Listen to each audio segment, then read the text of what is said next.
Là, qui nous liront tous des lettres qui ont été des lettres d'Algérie, qui ont été publiées par le journal Le Monde l'année dernière. Une manifestation pour l'Algérie, pour défendre les droits de l'homme là-bas et que les gens vivent en paix. Mais on dit que l'armée est dans les massacres. Elle n'est pas dans les massacres. Les intégristes eux-mêmes se massacrent entre eux d'abord pour commencer. Et ensuite, dans tous les villages, actuellement, les villages qui ont été massacrés, ils ont tous voté à 100% fils. Le fils est martyr. Le fils est C'est les gens du fils. Moi, je pars du principe que par rapport, disons, à l'intégrisme en France, un extrémiste chrétien, on l'appelle intégriste, extrémiste juif intégriste. S'agissant de l'Algérie, les extrémistes musulmans, ils appellent les islamistes. Alors autant parler de christianisme ou de judaïsme. Maintenant, par rapport à l'armée algérienne, je pars du principe qu'il y a des massacres au niveau des régions. Il y a beaucoup de militaires comme à Blida.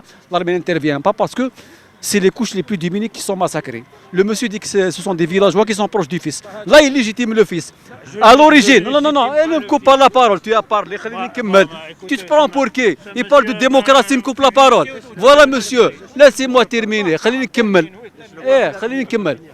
Le fils il est responsable, le pouvoir est responsable aussi. Tous les deux ils sont responsables.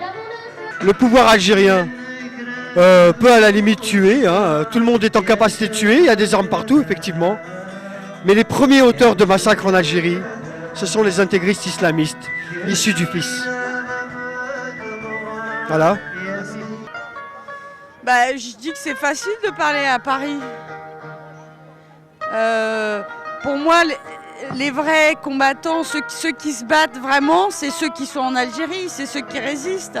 Si tous les Algériens partent d'Algérie, qui va se battre en Algérie?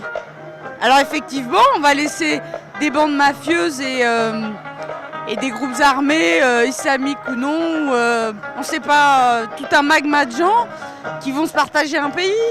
Si un jour vous voulez que la guerre s'arrête en Algérie, il faut faire un embargo, arrêter d'acheter le pétrole en Algérie et les gaz.